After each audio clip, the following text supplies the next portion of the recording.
Hay lugares que han sido contados muchas veces, pero nunca contados desde la memoria de quienes lo habitan.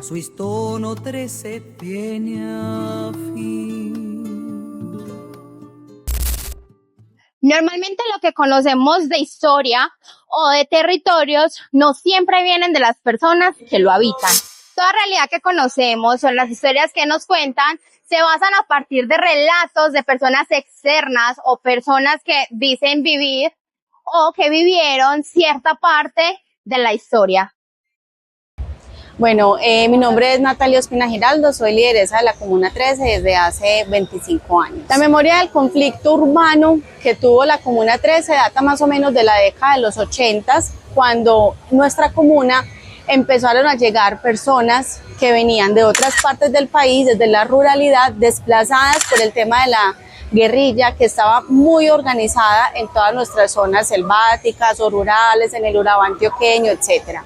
Cuando Medellín empieza a catalogarse como una de las ciudades más importantes del país, también empieza a movilizar mucha economía. Y eso lo que genera es que alrededor de estas comunas como la 13, la 1, la 7, que son tan periféricas en el Valle de Aburrá, se empieza a ver una dinámica de microtráfico, donde los grupos guerrilleros veían una oportunidad económica para traficar, para esconderse, porque tenemos una comuna que los callejones permiten esa dinámica de tener una trinchera, de tener una casa escondida, ¿cierto? Ellos empiezan a llegar también desplazados de esas partes más rurales del país porque ya se estaban empezando a hacer combates muy fuertes para la guerrilla. Cuando llegan y se ubican a lugares como por ejemplo la Comuna 13, que limita y tiene la conexión con la carretera al mar, ayuda a que toda esa guerrilla que venía del Urabá antioqueño se asentara en esta zona más periférica. Acá encontraron un lugar que no era muy tocado por el tema del Estado, porque era todavía una invasión temprana, porque había mucha ruralidad dentro de la misma Comuna 13, y eso empezó a generar que ellos se posicionaran, que empezaran a traer pequeños grupos de guerrillas sectorizados en diferentes barrios donde más economía se estaba moviendo, donde más podían cobrarle la vacuna al señor que había abierto una tienda o venderle droga al niño que había acabado de llegar, producto de un desplazamiento también de otra parte del país. Eso cogió fuerza porque no hubo una intervención estatal durante 20 años, los 80s y los 90s. Ya en el año 2000, cuando se visualiza que la comuna tiene demasiada organización con la guerrilla, se deciden empezar a hacer una serie de operativos militares sectorizados por barrios o por zonas específicas. En total fueron 24 operativos militares que tuvo la comuna, de los cuales 2 son los más famosos. El que se hizo en la Operación Mariscal, que fue liderado en este caso en el gobierno de Andrés Pastrana, se hizo en mayo. Ese operativo militar duró 3 días. Cuando el ejército y la policía llegan a la comuna y ven que la guerrilla estaba tan organizada, tuvieron que irse para poder hacer una planeación más fuerte de cómo hacer un operativo para erradicar la guerrilla, y en octubre regresaron con la Operación Orión en cabeza de Álvaro Uribe Vélez. Eso trajo varias cosas. Primero, cuando se hace el operativo militar no había solamente guerrilleros, había población civil, madres, niños, adultos mayores, personas que también estaban en medio del conflicto armado, que terminaron siendo también víctimas de esos operativos que se hicieron, y son más o menos, es una cifra, no habría una cifra exacta para dar, que más o menos unas 300 personas perdieron la vida durante todos esos operativos, y en el posconflicto, que fue lo que más grave dio el tema del conflicto urbano en la comuna, porque cuando se hacen los operativos el Estado se retira, pero al retirarse no se hace una intervención social, entonces quedamos con secuelas de la guerrilla y ahora además secuelas de los paramilitares. Eso hizo una de las comunas más inseguras de Medellín entre el 2005 y el 2012. En ese mismo trayecto de años, las organizaciones sociales empezaron a emerger, a trabajar desde los sectores más pequeños, donde no corrían peligro porque habían fronteras invisibles, no podíamos cruzar de un barrio a otro porque nos podían asesinar. Fueron asesinados alrededor de 12 líderes comunitarios, y en el año 2012, cuando ya recién se había inaugurado el proyecto de las escalas eléctricas en este sector, asesinan a un rapero muy conocido que era Duque Camarada. Siempre a mi madre, a mi nena, mi hermana y compases, nunca me olviden, nunca me saquen de esos momentos imborrables. Ya habían asesinado a otros raperos. Al asesinar a Duque Camarada, los muchachos de la élite de hip hop, que habían llegado recién producto de un desplazamiento de 6 meses que les hicieron, decidieron tomarse este barrio, empezar a pintar grafitis que hicieran memoria a esas personas que habíamos perdido y resistencia a la violencia por medio del arte, que el periódico jugó un papel fundamental, siendo el primer medio de comunicación que surgió de la comuna.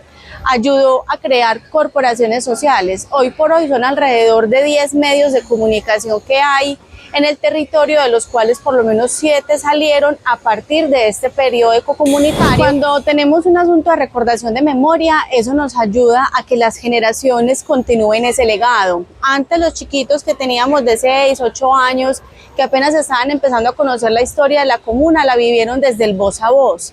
Pero cuando esos chicos llegan a los 18, a los 20 años y se encuentran que los periódicos hablaban de eso, se encuentran un documental de eso, encuentran podcast de esa información, ven que lo que se les decía voz a voz tiene mucha importancia para la comunidad, y por eso se fue plasmando en algo tan representativo para el mundo como lo es un periódico impreso. Y ellos también van dejando ese legado en las generaciones más pequeñas. Entonces genera recordación, genera memoria y genera que, aunque nosotros ya sabemos que pasamos por un momento fuerte de violencia, no es lo que nos identifica.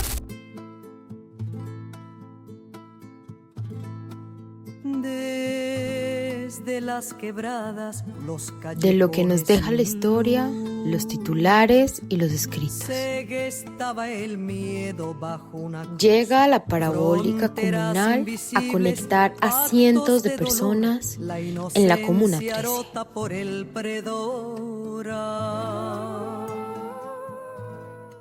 Buenos días, mi nombre es Eduardo Urrego y yo soy el representante legal de la antena parabólica El Salado. Nosotros prestamos el servicio de televisión por cable actualmente acá en la Comuna 13 hace ya más de 30 años. Empezamos en febrero del 93. Todos somos de acá del territorio. Todos somos nacidos, criados acá.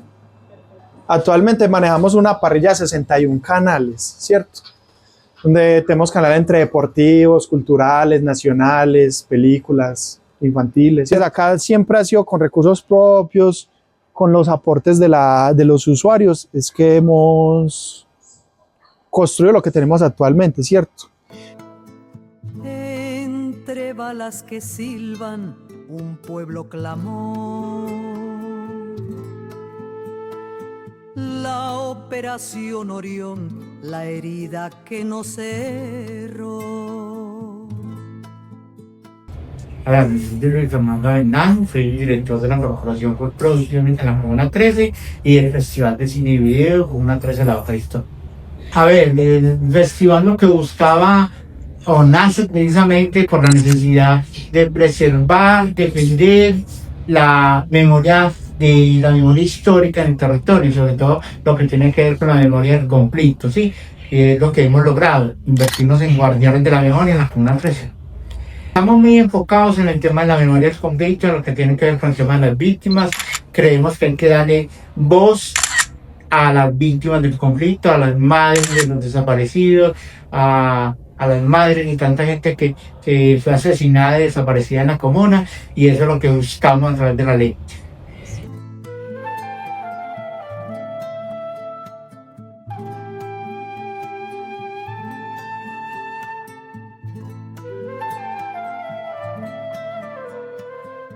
Bueno, la comuna tiene una línea de historias que realmente son muy variadas, depende del contexto donde usted la quiera mirar. Si miramos la historia del tema del conflicto armado, es importante dejarlo porque forma parte de lo que nos hizo a nosotros transformar a partir de una labor social. Pero si ya lo miras desde la labor social, es eso que nos ha ayudado a que la comuna, dejando atrás todo ese tema de la violencia, surja y en este momento sea una de las comunas más importantes de Medellín. Este es el caso de la Comuna 3.